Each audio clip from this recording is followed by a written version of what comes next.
ಭಾರೀ ಕುತೂಹಲ ಮೂಡಿಸಿದ್ದ ದಾವಣಗೆರೆ ದಕ್ಷಿಣ ಹಾಗೂ ಬಾಗಲಕೋಟೆ ಎರಡೂ ಉಪಚುನಾವಣೆಯಲ್ಲಿ ಕಾಂಗ್ರೆಸ್ ಅಭ್ಯರ್ಥಿಗಳು ಗೆದ್ದು ಬೀಗಿದ್ದಾರೆ. ದಾವಣಗೆರೆ ದಕ್ಷಿಣ ಕ್ಷೇತ್ರದಲ್ಲಿ ಶಾಮನೂರು ಶಿವಶಂಕರಪ್ಪ ಮೊಮ್ಮಗ ಸಮರ್ಥ ಮಲ್ಲಿಕಾರ್ಜುನ್ ಬಿಜೆಪಿ ಅಭ್ಯರ್ಥಿ ಶ್ರೀನಿವಾಸ್ ದಾಸಕರಿಯಪ್ಪ ವಿರುದ್ಧ 5,708 ಮತಗಳ ಅಂತರದಿಂದ ಗೆಲುವು ಕಂಡಿದ್ದಾರೆ. ಕಾಂಗ್ರೆಸ್ ಅಭ್ಯರ್ಥಿ ಸಮರ್ಥ ಶಾಮನೂರಿಗೆ 69,578 ಮತ, ಬಿಜೆಪಿಯ ಶ್ರೀನಿವಾಸ್ ದಾಸಕರಿಯಪ್ಪಗೆ 63,870 ಮತಗಳು ಬಂದಿವೆ. ಇನ್ನು ಎಸ್ಡಿಪಿಐ ಅಫ್ಜರ್ ಕೊಡ್ಲಿಪೇಟೆಗೆ 18,975 ಮತಗಳು ಬಂದಿವೆ. ಬಾಗಲಕೋಟೆ ಉಪಚುನಾವಣೆಯಲ್ಲಿ ಕಾಂಗ್ರೆಸ್ ಅಭ್ಯರ್ಥಿ ಉಮೇಶ್ ಮೇಟಿ 22,332 ಮತಗಳ ಅಂತರದಿಂದ ಭರ್ಜರಿ ಗೆಲುವು ಸಾಧಿಸಿದ್ದಾರೆ. ಉಮೇಶ್ ಮೇಟಿ ಗೆಲುವಿಗೆ ಕೈ ಕಾರ್ಯಕರ್ತರು ನವನಗರದ ಉಮೇಶ್ ಮೇಟಿ ನಿವಾಸದ ಬಳಿ ಪಟಾಕಿ ಸಿಡಿಸಿ ಸತೀಶ್ ಜಾರಕಿಹೊಳಿ ಉಮೇಶ್ ಮೇಟಿ ಭಾವಚಿತ್ರ ಹಿಡಿದು ಘೋಷಣೆ ಕೂಗಿದ್ದಾರೆ.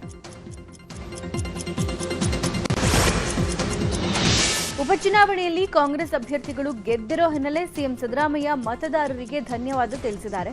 ಎಕ್ಸ್ನಲ್ಲಿ ಪೋಸ್ಟ್ ಮಾಡಿರೋ ಸಿಎಂ, ಕಾಂಗ್ರೆಸ್ ಪಕ್ಷದ ಅಭ್ಯರ್ಥಿಗಳಿಗೆ ಮತ ಚಲಾಯಿಸಿ ಆಯ್ಕೆ ಮಾಡಿದ ಎಲ್ಲಾ ಮತದಾರರಿಗೆ ಧನ್ಯವಾದ ಅರ್ಪಿಸ್ತೀನಿ. ಇದು ನಮ್ಮ ಸರ್ಕಾರದ ಸಾಧನೆ ಮತ್ತು ಕಾಂಗ್ರೆಸ್ ಪಕ್ಷದ ತತ್ವಗಳಿಗೆ ಸಂದ ಜಯ. ವಿರೋಧ ಪಕ್ಷಗಳ ಅಪಪ್ರಚಾರ ಮತ್ತು ಹಣದ ಪ್ರಭಾವದ ಹೊರತಾಗಿಯೂ ಮತದಾರರು ಮತ ಚಲಾಯಿಸಿದ್ದಾರೆ. ಇಡೀ ರಾಜ್ಯದ ಜನ ನಮ್ಮ ಮೇಲೆ ಇಟ್ಟಿರೋ ನಂಬಿಕೆ, ಮುಂಬರುವ ವಿಧಾನಸಭಾ ಚುನಾವಣೆಗಳಲ್ಲೂ ಕೂಡ ರಾಜ್ಯದ ಮತದಾರರು ಅದೇ ರೀತಿಯಲ್ಲಿ ನಮ್ಮನ್ನ ಬೆಂಬಲಿಸುತ್ತಾರೆ ಅನ್ನೋ ವಿಶ್ವಾಸ ನಮಗಿದೆ ಅಂತ ಹೇಳಿದ್ದಾರೆ ಸಿಎಂ. 5 ರಾಜ್ಯಗಳ ಚುನಾವಣೆಯ ಫಲಿತಾಂಶ ಪ್ರಕಟ ಆಗಿದೆ. ಪಶ್ಚಿಮ ಬಂಗಾಳ, ಅಸ್ಸಾಂ, ಪುದುಚೇರಿ ಚುನಾವಣೆ ಗೆದ್ದ ಹಿನ್ನೆಲೆ ದೆಹಲಿಯ ಬಿಜೆಪಿ ಕಚೇರಿಯಲ್ಲಿ ಅದ್ದೂರಿಯಾಗಿ ಸಂಭ್ರಮಾಚರಣೆ ನಡೆಯಿತು. ಪ್ರಧಾನಿ ಮೋದಿ, ಗೃಹ ಸಚಿವ ಅಮಿತ್ ಶಾ, ಬಿಜೆಪಿ ರಾಷ್ಟ್ರೀಯ ಅಧ್ಯಕ್ಷ ನಿತಿನ್ ನಬೀನ್ ಸೇರಿದಂತೆ ಬಿಜೆಪಿ ನಾಯಕರು ಸಂಭ್ರಮಾಚರಣೆಯಲ್ಲಿ ಭಾಗಿಯಾಗಿದ್ದರು. ಈ ವೇಳೆ ಮಾತನಾಡಿದ ಪ್ರಧಾನಿ ಮೋದಿ, ಬಿಜೆಪಿ ಕಾರ್ಯಕರ್ತರು ಹಾಗೂ ಮತದಾರರಿಗೆ ಅಭಿನಂದನೆ ಸಲ್ಲಿಸಿದರು. ಏಕ ಭಾರತ್ ಶ್ರೇಷ್ಠ ಭಾರತ್ ಕಲ್ಪನೆ ಸಾಕಾರ ಆಗ್ತಾ ಇದೆ. ಪಶ್ಚಿಮ ಬಂಗಾಳ, ಅಸ್ಸಾಂ, ಪುದುಚೇರಿಯಲ್ಲಿ ಗೆಲುವು ಸಾಧಿಸಿದ್ದೀವಿ. ನಮ್ಮ ಗೆಲುವಿನಲ್ಲಿ ಮಹಿಳೆಯರ ಪಾತ್ರ ದೊಡ್ಡದಿದೆ. 20ಕ್ಕೂ ಹೆಚ್ಚು ರಾಜ್ಯಗಳಲ್ಲಿ ಬಿಜೆಪಿ ಆಡಳಿತ ಇದೆ.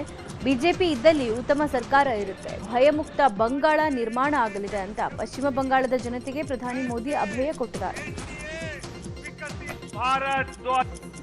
आज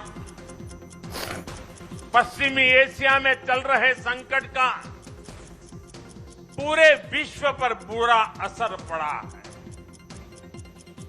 लेकिन भारत पूरे सामर्थ्य से इस संकट का सामना कर रहा है. इस चुनाव परिणाम ने भी दिखाया है कि भारत इस चुनौती में भी एकजुट है, एक मत है, एक लक्ष्य से संकल्पित है. और वो लक्ष्य है विकसित भारत. विकसित भारत का लक्ष्य लेकर हम निकले हैं. ಪಶ್ಚಿಮ ಬಂಗಾಳದಲ್ಲಿ ಮಮತಾ ಬ್ಯಾನರ್ಜಿ ಆಡಳಿತ ಧೂಳಿಪಟ ಆಗಿದೆ. 293 ಕ್ಷೇತ್ರಗಳ ಪೈಕಿ ಬರೋಬ್ಬರಿ 206 ಕ್ಷೇತ್ರಗಳಲ್ಲಿ ಗೆಲುವು ಸಾಧಿಸುವ ಮೂಲಕ ಬಿಜೆಪಿ ಇತಿಹಾಸ ಸೃಷ್ಟಿಸಿದೆ. ಈ ಮೂಲಕ ಪಶ್ಚಿಮ ಬಂಗಾಳದಲ್ಲಿದ್ದ ಮಮತಾ ಬ್ಯಾನರ್ಜಿಯವರ 20 ವರ್ಷಗಳ ಆಡಳಿತ ಅಂತ್ಯವಾಗಿದೆ. ಪಶ್ಚಿಮ ಬಂಗಾಳದಲ್ಲಿ ಸಿಎಂ ಮಮತಾ ಬ್ಯಾನರ್ಜಿ ಸೋತಿದ್ದಾರೆ. ಭಬನಿಪುರ ಕ್ಷೇತ್ರದಲ್ಲಿ ಬಿಜೆಪಿ ಅಭ್ಯರ್ಥಿ ಸುವೇಂದು ಅಧಿಕಾರಿ ಎದುರು ಮಮತಾ ಬ್ಯಾನರ್ಜಿ ಸೋಲುಂಡಿದ್ದಾರೆ. 15,000ಕ್ಕೂ ಅಧಿಕ ಮತಗಳ ಅಂತರದಿಂದ ಸುವೇಂದು ಗೆದ್ದು ಬೀಗಿದ್ದಾರೆ. ಈ ಮೂಲಕ ಟಿಎಂಸಿ ಪಕ್ಷದ ನಾಯಕಿಯೇ ಪಶ್ಚಿಮ ಬಂಗಾಳದಲ್ಲಿ ಸೋತು ಸುಣ್ಣವಾಗಿದ್ದಾರೆ. ಬಿಜೆಪಿ 100ಕ್ಕೂ ಹೆಚ್ಚು ಸ್ಥಾನಗಳನ್ನು ಲೂಟಿ ಮಾಡಿದೆ ಅಂತ ಮಮತಾ ಬ್ಯಾನರ್ಜಿ ಆರೋಪ ಮಾಡಿದ್ದಾರೆ. ನಾನು ಚುನಾವಣಾ ಆಯೋಗಕ್ಕೆ ದೂರು ಕೊಟ್ಟಿದ್ದೀನಿ.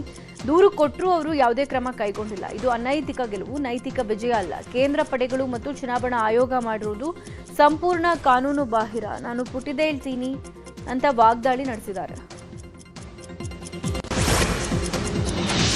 ತಮಿಳುನಾಡಲ್ಲಿ ರಾಜಕೀಯದಲ್ಲಿ ನಟ ವಿಜಯ್ ನೇತೃತ್ವದ ಟಿವಿಕೆ ಪಕ್ಷ ಗೆದ್ದು ಬಿಗಿದೆ. ಡಿಎಂಕೆ ಹಾಗೂ ಎಐಎಂಡಿಎಂಕೆಯನ್ನು ಧೂಳಿಪಟ ಮಾಡಿದೆ.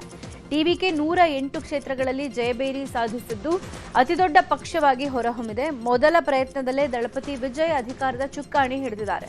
ಮಹಿಳೆಯರು, ಯುವಕರು, ಸಿನಿಮಾ ಅಭಿಮಾನಿಗಳು ವಿಜಯ್ ಕೈ ಹಿಡಿದಿದ್ದಾರೆ.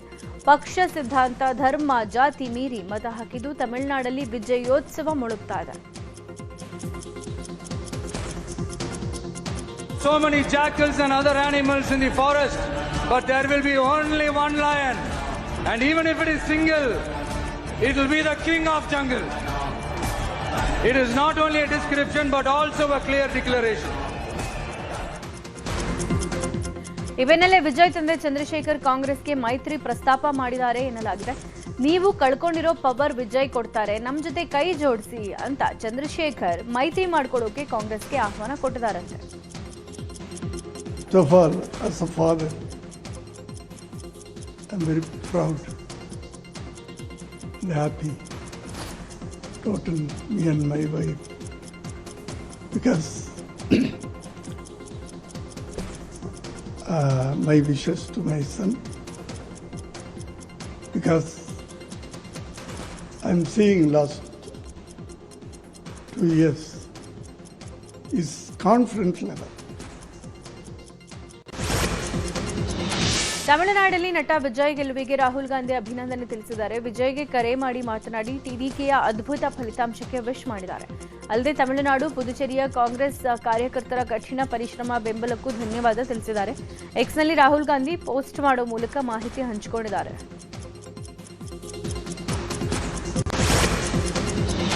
ಅಸ್ಸಾಂನಲ್ಲಿ ಹಿಮಂತ ಬಿಸ್ವಾ ಶರ್ಮಾ ನೇತೃತ್ವದ ಬಿಜೆಪಿ ಸತತ 3ನೇ ಬಾರಿ ಅಧಿಕಾರದ ಗದ್ದುಗೆ ಏರಿದೆ. ಹಿಮಂತ್ ಅವರ ಅಭಿವೃದ್ಧಿ ಮಂತ್ರ, ಸದೃಢ ಸಂಘಟನೆ ಮತ್ತು ಡಬಲ್ ಎಂಜಿನ್ ಸರ್ಕಾರದ ಕಾರ್ಯತಂತ್ರಗಳು ಪಕ್ಷಕ್ಕೆ ಐತಿಹಾಸಿಕ ಜಯ ತಂದುಕೊಟ್ಟಿದೆ. 126 ಕ್ಷೇತ್ರಗಳ ಪೈಕಿ ಬಿಜೆಪಿ 99 ಕ್ಷೇತ್ರಗಳಲ್ಲಿ ಗೆಲುವು ಕಂಡಿದೆ. ಇನ್ನು ವಿಪಕ್ಷ ಕಾಂಗ್ರೆಸ್ ಕೇವಲ 23 ಕ್ಷೇತ್ರಗಳಿಗೆ ತೃಪ್ತಿ ಪಟ್ಕೊಳ್ಬೇಕಾಗಿದೆ. ಪುದುಚೇರಿ ವಿಧಾನಸಭೆಯಲ್ಲಿ ಆಡಳಿತಾರೂಢ ಎನ್ಡಿಎ ಮತ್ತೆ ಅಧಿಕಾರದ ಚುಕ್ಕಾಣಿ ಹಿಡಿದಿದೆ. ಮುಖ್ಯಮಂತ್ರಿ ಎನ್ ರಂಗಸ್ವಾಮಿ ನೇತೃತ್ವದ ಆಲ್ ಇಂಡಿಯಾ ಎನ್ಆರ್ ಕಾಂಗ್ರೆಸ್ ಮತ್ತು ಬಿಜೆಪಿ ಮೈತ್ರಿಕೂಟ 17 ಕ್ಷೇತ್ರಗಳಲ್ಲಿ ಗೆಲುವು ಕಂಡರೆ ಕಾಂಗ್ರೆಸ್ 6 ಸ್ಥಾನಗಳಿಗೆ ಸೀಮಿತ ಆಗಿದೆ. ಇನ್ನು ಟಿವಿಕೆ 2 ಕ್ಷೇತ್ರಗಳಲ್ಲಿ ಗೆಲುವು ಕಂಡಿದೆ. ತಟ್ಟನ್ ಚಾವಡಿ ಕ್ಷೇತ್ರದಿಂದ ಸಿಎಂ ರಂಗಸ್ವಾಮಿ ಜಯಗಳಿಸಿದ್ದಾರೆ. ಕೇರಳದಲ್ಲಿ ಬರೋಬ್ಬರಿ 10 ವರ್ಷಗಳ ಬಳಿಕ ಅಧಿಕಾರದ ಚುಕ್ಕಾಣಿ ಹಿಡಿದಿದೆ. 140 ವಿಧಾನಸಭಾ ಕ್ಷೇತ್ರಗಳ ಪೈಕಿ ಕಾಂಗ್ರೆಸ್ ನೇತೃತ್ವದ ಯುಡಿಎಫ್ 100 ಸ್ಥಾನಗಳಲ್ಲಿ ಗೆದ್ದು ಬೀಗಿದೆ. ಆಡಳಿತಾರೂಢ ಎಲ್ಡಿಎಫ್ ಕೇವಲ 35 ಕ್ಷೇತ್ರಗಳಿಗೆ ತೃಪ್ತಿ ಪಟ್ಟುಕೊಳ್ಳಬೇಕಾಗಿದೆ. ಪಿಣರಾಯಿ ವಿಜಯನ್ ಗೆಲುವು ಸಾಧಿಸಿದ್ದು ತಮ್ಮ ಸಚಿವ ಸಂಪುಟದಲ್ಲಿದ್ದ ಘಟಾನುಘಟಿ ಸಚಿವರುಗಳೇ ಮುಗ್ಗರಿಸಿದ್ದಾರೆ. ಕೇರಳದಲ್ಲಿ ಯುಡಿಎಫ್ ಗೆಲುವು ಸಾಧಿಸಿದ್ದು ಕೆಸಿ ವೇಣುಗೋಪಾಲ್ ಮತದಾರರಿಗೆ ಧನ್ಯವಾದ ತಿಳಿಸಿದ್ದಾರೆ. ಎಕ್ಸ್ನಲ್ಲಿ ಟ್ವೀಟ್ ಮಾಡಿದ ಕೆಸಿ ವೇಣುಗೋಪಾಲ್, ಇದು ಯುಡಿಎಫ್ ಸುನಾಮಿ ಅಂತ ಟ್ವೀಟ್ ಮಾಡಿದ್ದಾರೆ. ಐತಿಹಾಸಿಕ ದಾಖಲೆ ಮುರಿದ ಜನಾದೇಶಕ್ಕಾಗಿ ಕೇರಳದ 3 ಕೋಟಿ ಜನರಿಗೆ ಧನ್ಯವಾದಗಳನ್ನು ಅರ್ಪಿಸ್ತೀವಿ. ನಮಗೆ 102 ಸ್ಥಾನ ಕೊಡಿ, ಕೆಂಪು ಕೋಟೆಗಳನ್ನು ಕೆಡವಲಾಗಿದೆ. ಜನ ಯುಡಿಎಫ್ ಮೇಲೆ ನಂಬಿಕೆ ಇಟ್ಟಿದ್ದಾರೆ. ಖರ್ಗೆ, ರಾಹುಲ್ ಗಾಂಧಿ ಅವರ ನಾಯಕತ್ವದಲ್ಲಿ ಒಗ್ಗಟ್ಟಿನ ಹೋರಾಟದ ಗೆಲುವು ಅಂತ ಪೋಸ್ಟ್ ಮಾಡಿದ್ದಾರೆ. ಪಂಚರಾಜ್ಯಗಳ ಚುನಾವಣಾ ಫಲಿತಾಂಶ ವಿಚಾರದ ಬಗ್ಗೆ ಬೆಂಗಳೂರಲ್ಲಿ ಮಾತನಾಡಿದ ಮಾಜಿ ಸಿಎಂ ಬಿಎಸ್ ಯಡಿಯೂರಪ್ಪ, 5 ರಾಜ್ಯಗಳ ಫಲಿತಾಂಶ ಹೊರಗೆ ಬಿದ್ದಿದೆ. ಪ್ರಧಾನಿ ಮೋದಿ ನಿರಂತರ ಮಾರ್ಗದರ್ಶನ ನಾಯಕತ್ವದಲ್ಲಿ ಬಿಜೆಪಿಗೆ ಗೆಲುವಾಗಿದೆ. ಉಚಿತ ಘೋಷಣೆಗಳಿಂದ ಜನರನ್ನ ಮರಳು ಮಾಡೋಕ್ಕಾಗಲ್ಲ. ಪಶ್ಚಿಮ ಬಂಗಾಳದಲ್ಲಿ ಕಾಂಗ್ರೆಸ್ ಧೂಳಿಪಟ ಆಗೋಗಿದೆ. ಮೋದಿ, ಅಮಿತ್ ಶಾ ಇಂದ ನಾವು ಗೆದ್ದಿರೋದು ಅಂತ ಹೇಳಿದ್ದಾರೆ. ರಾಜ್ಯಗಳ ಇಂದಿನ ಫಲಿತಾಂಶ ಆದರಣೀಯ ಪ್ರಧಾನಮಂತ್ರಿ ನರೇಂದ್ರ ಮೋದಿಜಿ ನಾಯಕತ್ವದಲ್ಲಿ ಜನತೆಯ ದೃಢ ವಿಶ್ವಾಸವನ್ನು ಮತ್ತೊಮ್ಮೆ ದೃಢಪಡಿಸಿದೆ. ಈ ಐತಿಹಾಸಿಕ ಫಲಿತಾಂಶಕ್ಕಾಗಿ ನಿರಂತರ ಮಾರ್ಗದರ್ಶನ ಮತ್ತು ನಾಯಕತ್ವದ ಪಕ್ಷವನ್ನು ಮುನ್ನಡೆಸಿದ ನಮ್ಮ ಪಕ್ಷದ ರಾಷ್ಟ್ರೀಯ ಅಧ್ಯಕ್ಷರಾದಂಥ ನಿತಿನ್ ನವೀನ್ಜಿ ಮತ್ತು ಗೃಹ ಸಚಿವ ಶ್ರೀ ಅಮಿತ್ ಶಾಜಿ ಅವರಿಗೆ ನನ್ನ ಹೆಮ್ಮೆಯ ಅಭಿನಂದನೆಗಳು. ಅಭಿವೃದ್ಧಿ, ಉತ್ತಮ ಆಡಳಿತ ಮತ್ತು ವಿಕಸಿತ ಭಾರತ ನಿರ್ಮಾಣದ ಎನ್ಡಿಎ ಬದ್ಧತೆಗೆ ಮತದಾರರು ಆಶೀರ್ವಾದ ಮಾಡಿದ್ದಾರೆ. ಕೇವಲ ಉಚಿತ ಘೋಷಣೆಗಳಿಂದ ಜನರನ್ನು ದೀರ್ಘಕಾಲ ಮರಳು ಮಾಡಲು ಸಾಧ್ಯ ಇಲ್ಲ ಅನ್ನೋದನ್ನು ಸಾಬೀತು ಮಾಡಿದ್ದಾರೆ.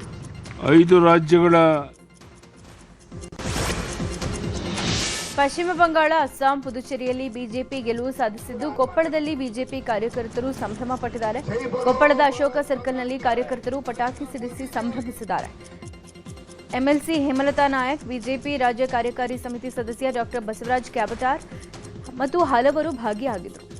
ಇನ್ನು ಕೋಲಾರದಲ್ಲಿ ಬಿಜೆಪಿ ನಾಯಕರು ಸಂಭ್ರಮ ಪಟ್ಟಿದ್ದಾರೆ. ನಗರದ ಡೂಮ್ ಲೈಟ್ ವೃತ್ತದಲ್ಲಿ ಮಾಜಿ ಸಂಸದ ಎಸ್ ಮುನಿಸ್ವಾಮಿ ಹಾಗೂ ಜಿಲ್ಲಾ ಬಿಜೆಪಿ ಅಧ್ಯಕ್ಷ ಚಲಪತಿ ನೇತೃತ್ವದಲ್ಲಿ 10 ಮುಖಂಡರು ಪಟಾಕಿ ಸಿಡಿಸಿ ಸಿಹಿ ಹಂಚಿ ರಸ್ತೆ ಮಧ್ಯೆ ಕುಣಿದು ಗೆಲುವನ್ನು ಸಂಭ್ರಮಿಸಿದರು. ಬಾಗಲಕೋಟೆ ದಾವಣಗೆರೆ ದಕ್ಷಿಣ ಉಪಚುನಾವಣೆಯಲ್ಲಿ ಕಾಂಗ್ರೆಸ್ ಜಯಭೇರಿ ಹಿನ್ನೆಲೆ ಕಲಬುರಗಿಯಲ್ಲಿ ಕಾಂಗ್ರೆಸ್ ವತಿಯಿಂದ ಸಂಭ್ರಮಾಚರಣೆ ನಡೆಯಿತು. ನಗರದ ಕಾಂಗ್ರೆಸ್ ಕಚೇರಿ ಬಳಿ ಕಾರ್ಯಕರ್ತರು ಪಟಾಕಿ ಸಿಡಿಸಿ ಸಿಹಿ ಹಂಚಿ ಸಂಭ್ರಮಪಟ್ಟರು. ಇನ್ನು ತಮಿಳುನಾಡಿನಲ್ಲಿ ವಿಜಯ್ ನೇತೃತ್ವದ ಟಿವಿಕೆ ಪಕ್ಷಕ್ಕೆ ಭರ್ಜರಿ ಗೆಲುವು ಹಿನ್ನೆಲೆ ಬೆಂಗಳೂರಲ್ಲಿ ಅಭಿಮಾನಿಗಳಿಂದ ವಿಜಯೋತ್ಸವ ನಡೆಸಲಾಗಿದೆ. ಜೀವನ್ ಭೀಮಾ ನಗರದಲ್ಲಿ ಬೈಕ್ ರ್ಯಾಲಿ ನಡೆಸಿದ್ದು ಪಟಾಕಿ ಹಚ್ಚಿ ಸಂಭ್ರಮಿಸಲಾಗಿದೆ. ದೇವಸ್ಥಾನ ಚರ್ಚ್ಗೆ ತೆರಳಿ ವಿಜಯ್ ಫೋಟೋ ಇಟ್ಟು ಅಭಿಮಾನಿಗಳು ಪೂಜೆ ಸಲ್ಲಿಕೆ ಮಾಡ್ತಾ ಇದ್ದಾರೆ. ಇನ್ನು ಕೋಲಾರದ ಕೆಜಿಎಫ್ನಲ್ಲಿ ತಮಿಳುನಾಡಲ್ಲಿ ಟಿವಿಕೆ ಗೆಲುವಿಗೆ ನಟ ವಿಜಯ್ ಅಭಿಮಾನಿಗಳು ಸಂಭ್ರಮ ಪಟ್ಟಿದ್ದಾರೆ.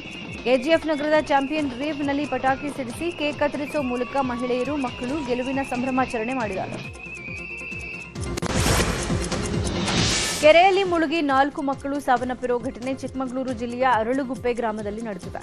19 ವರ್ಷದ ಅಬ್ದುಲ್ ರೆಹಮಾನ್, 10 ವರ್ಷದ ನಯಾಜ್, 9 ವರ್ಷದ ಮದಿಯಾ ಬಾನು ಹಾಗೂ ಮತ್ತೊಬ್ಬ ಬಾಲಕ ಮೃತಪಟ್ಟಿದ್ದಾರೆ. ಅರ್ಮನ್ ಎಂಬ ಬಾಲಕನಿಗೆ ಚಿಕ್ಕಮಗಳೂರು ಮಲ್ಲೇಗೌಡ ಆಸ್ಪತ್ರೆಯಲ್ಲಿ ಚಿಕಿತ್ಸೆ ಕೊಡಲಾಗ್ತಾ ಇದೆ. ಇನ್ನು ಮೃತರ ಕುಟುಂಬಸ್ಥರ ಆಕ್ರಂದನ ಮುಗಿಲು ಮುಟ್ಟಿದೆ.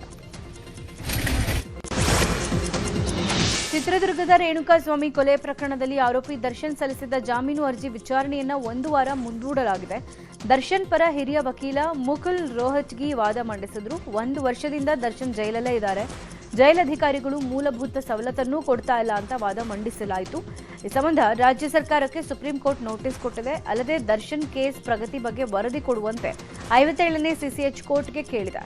ಅರ್ಜಿ ವಿಚಾರಣೆಯನ್ನ 1 ವಾರದ ಕಾಲ ಕೋರ್ಟ್ ಮುಂದೂಡಿದೆ.